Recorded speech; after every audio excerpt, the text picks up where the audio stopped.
Hey everyone, hope you're tracking along pretty well. Just doing this one on the back of a few questions that you guys have asked after that video a couple ago with burning stubbles and why we do it, and yeah, there's a few questions asked about cultivating, ploughing the stubble in and that sort of stuff. So I just thought I'd give you a bit of a rundown on that and what we do and why we do it a bit more, but specifically on our stubble or the residue left over from last year's crop.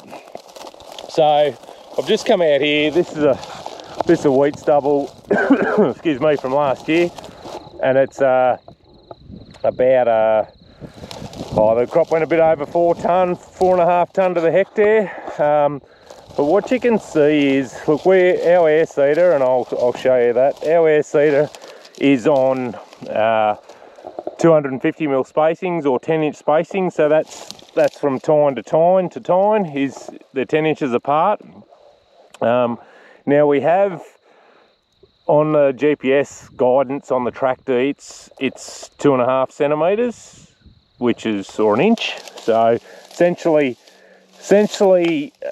you know, it should only be tracking, you know, that far continually when you're from one end of the paddock to the other. But the bars do track a bit. Obviously our machine isn't too bad, just because it's got such a long point, and I'll show you that in a minute.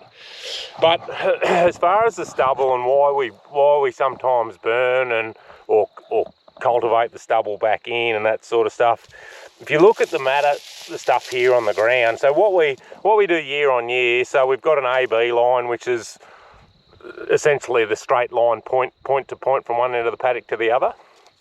So what we'll do is we'll come in this year and we'll just move over half that distance, half that 25 centimetres or 10 inches. So we'll move over 5 inches, and we'll sow down the middle of last year's, the 2 rows from last year. Where we run into trouble is, you look at this stubble, it hasn't had a lot of stock on it like the other ones, and you can see the stubble sort of falling over and that sort of stuff. So that, if you can just imagine a garden rake, the tine coming through that, the machine just ends up like a big rake, and it doesn't, you're just dragging up balls of stubble. So we'll come in and we'll burn that stubble, and it essentially gives you a clean slate. So look, this is probably what we do. Well, it is what we do. There's no rhyme or wrong at the moment. There's no government mandate or, you know, to say that we've got to retain stubble or yeah, how we manage our residue after the crops. So one of the reasons why we probably don't, you know, you look at, I suppose, just watching some of the American guys with corn stubble and that sort of stuff, I'm not 100% sure why they do that. We don't generally cultivate the ground.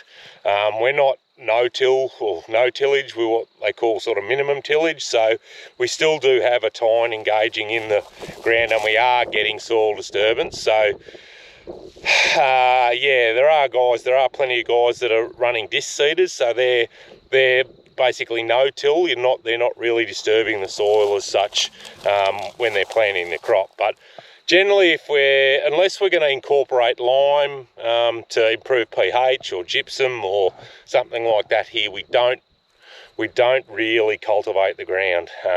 Even after a pasture phase, you'll see that sort of in the coming month or so. Like, we've got a paddock there that we're pulling out of pasture, but what we're going to do this year is we'll go in with a vetch and a clover or something like that, cut it for hay, and then, look, we might put a grader board over it just to level the paddock off or something like that. But look, we don't generally cultivate paddocks prior to sowing. Probably the main one is moisture retention. Opening that ground up, you're losing moisture, and you know, we're on an average normal, we're sort of 450 mil, or I think that's, without doing the math, that's about 16 inches. think that's right. Yeah, 16 inches. So, and our growing season can be, you know, we've had it as low as, you know, 150 mil for the growing season up to, or whatever we had last year. But, you know, we're probably, on average, we're around that 300 mil or 10 to 12 inches from the point of sow to the point of harvest. So we don't have a lot of rainfall up our sleeves. So cultivating the ground, we're not really looking after that moisture bank. Tipping that stubble back in does, when we have done it, it does help with soil health, it does improve it, but obviously, you know, cultivating the ground too does damage the soil structure, which is sort of what we're trying to steer away from. But yeah, so as far as burning, it gives us a clean slate. So if we had a dry start, we could sow through this stubble, no worries at all, because the stubble will stay anchored. But once, and like that's only with, you know, the rain we've had, you can see there, the stubble has started to break down already. So that's not really anchored to the ground at all. So if we hadn't had the rain that we had, that stubble would be quite well anchored to the ground, and the machine would work through those rows, you know, probably pretty well, and you wouldn't get that dragging of the stubble in the machine. But because we've had this bit of rain, if you sort of roared in here now with the air seeder, we'd have trouble. So there is ways around it. We can run a coulter in front of that point we've got on the air seeder, and that'll basically just cut any of this trash that's lying on the ground and stop it from getting hooked around the points on the seeder. So look, it's horses for courses. Some guys are full stubble retention. We, as I said earlier, we sort of do strategic burning a bit. We try not to burn everything, because it's not a fun job. Hence, if you watched the last video where we had a tree catch a night and that sort of stuff, it wastes a lot of time, and preparing, putting fire breaks and that sort of stuff in to burn, it makes it a bit tricky. But but a few of the other reasons, look, disease. If you're going a cereal on cereal, you just don't get, you get disease carry over in the stubble. You also get nitrogen tied up in the stubble. But what else? Also chemical, your pre-emergent chemical basically can get tied up in the stubble. So if that stubble's gone, you're putting a blanket across bare ground, and that's stopping those you know, new season weeds coming up and competing with the crop. So, but look, there's no right or wrong reason. Everyone does it different. We'll go and have a look at a neighbour's place. They're on a narrower race spacing again. I think they're back to 6 or 7 inches, and they're using a stripper front at harvest time, which I'll just, for those that aren't familiar, we've got a little one here that we used when we were growing rice. So I'll just have a quick look at it, and I'll explain to you a little bit about it, how it works, and then we'll duck down and have a look at the other stubble. Alright, so this is what they call a stripper front, and as I said, we'll have a look at this stubble. So basically that rotor spins, I think it spins backwards towards the header. This is the front part of it, the leading edge into the crop, and yeah, this is where the bit that hooks onto the header. But what we've got is, so yeah, we've just got that rotor, and it basically just plucks the heads off the top of the stalk, rather than you know, your traditional draper front or header front, where it's got a knife that works back and forth and cuts the heads off, and you know, you might be taking 6, 8, 10 inches of stubble as you're harvesting, whereas this is purely just pulling the heads off the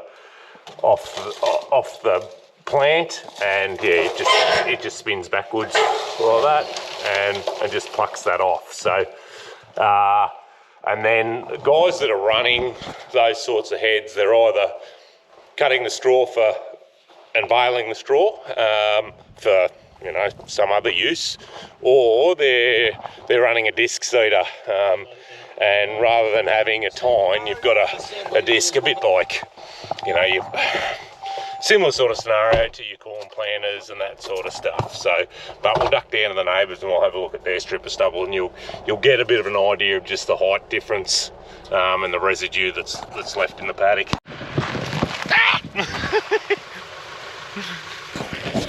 Okie dokie, so this is the stripper stubble, and as I was just talking about, all it does is it's just plucking the tops of the heads off and leaving the rest of the stubble. So you can see, like these guys, I think those row spacings might be, you know, 6 or 7 inches, something like that. But you've got, like that stubble's knee high, quite tall. So I don't know what these guys will do with this stuff, whether they'll burn it but they do run a disc seeder. So the disc seeder will sow straight back into this stubble. So yeah, like with the right equipment, you can retain the stubble and sow back into it. Obviously the wider the row spacing, look, probably common row spacing in Australia is 12 inch or 300 mil or 30 centimetres, whatever floats your goat. And obviously that gives you a wider gap between the rows to put the tine back down and sow into the following year. So it's complete preference on what sort of system guys are running. But as you can see with the stripper stubble, what they call strip and disc is becoming quite popular.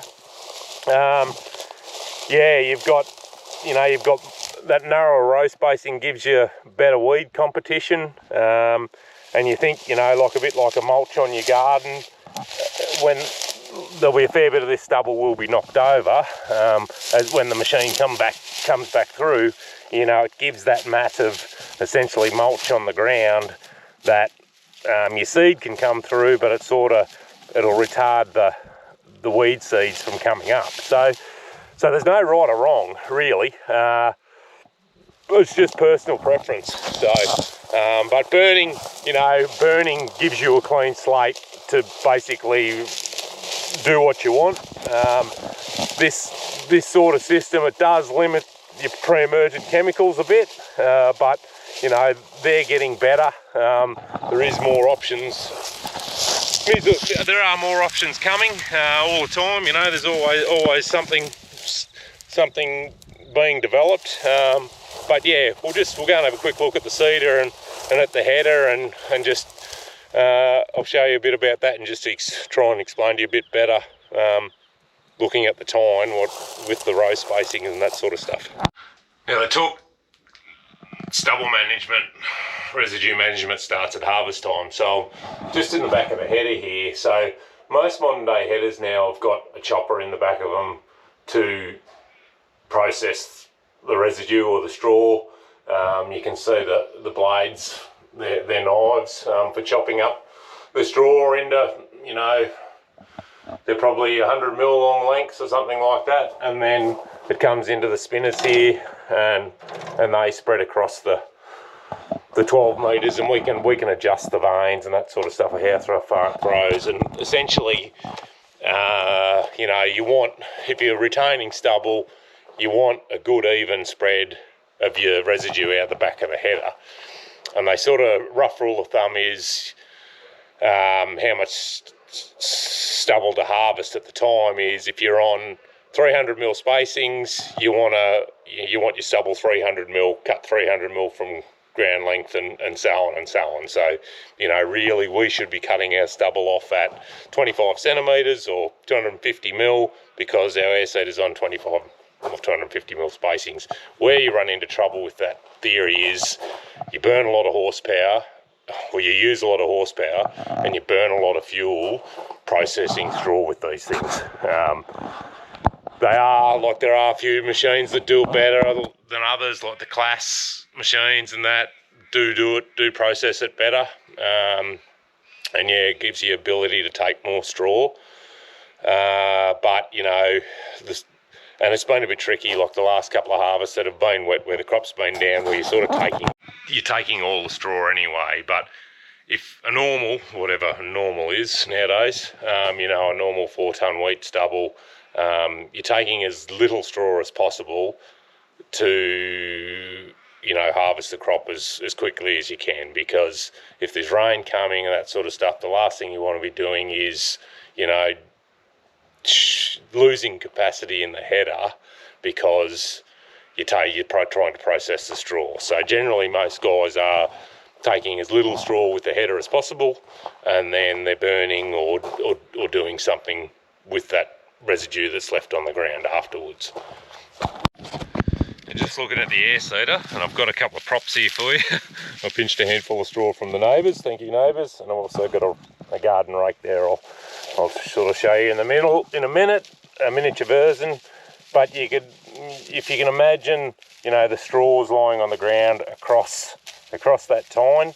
Generally what happens is when the tine's through the ground, you know, the stubble will just catch on there and drag and drag and just build up. Yeah, no, continuously. Having the stock probably amplifies that, because the stock are knocking the straw and that sort of stuff over. But if I get the garden rake, and I'll just show you here on the ground, this is like a, I don't know, we'll go a 100th scale miniature version, and if you can see the rake's just working like a rake. It's building up in front of the rake like it is. Well, imagine that across, you know, 30 foot or 9 metres. That's exactly what it does if the residue on the ground's too heavy. So, as I said, we could run coulters, which is a disc. Imagine a round disc that runs in front of that tine, or in front of every tine, and it just cuts that residue that's lying flat on the ground, cuts it in half. So essentially, you know, the tine or point can run through without the material building up on that shank.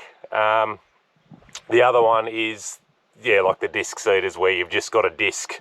You don't actually have a tine altogether at all, and yeah, it just cuts through the residue. So yeah, they've all got their places. They've all got their pros and cons. As I keep saying, there's no right or wrong. And yeah, what we would buy in the future if we were ever to replace this machine, I don't know. It'd be good to have one of each, just to you know, sow pastures and that. And the disc is very good for that, because you don't get the soil disturbance. These are quite aggressive, which you'll see in coming weeks and that sort of stuff. You do get a lot of soil disturbance with them. I think that's a 6-inch or 150mm blade. It might even be longer, and we've got them set reasonably high, but if we drop them down a bit further, we probably wouldn't have the horsepower to pull it. So yeah, it's just you can rip quite deep with that front shank. So yeah, anyway, hopefully that's not as clear as mud. You get a bit of an idea of, and it answers a few of the questions a few of you guys are asking. Yeah, anyway, thanks for watching. We'll yeah, keep subscribing, and thanks to those guys that are commenting again, and yeah, thanks to those new subscribers, and yeah, we'll catch you on the next one. Ta-da.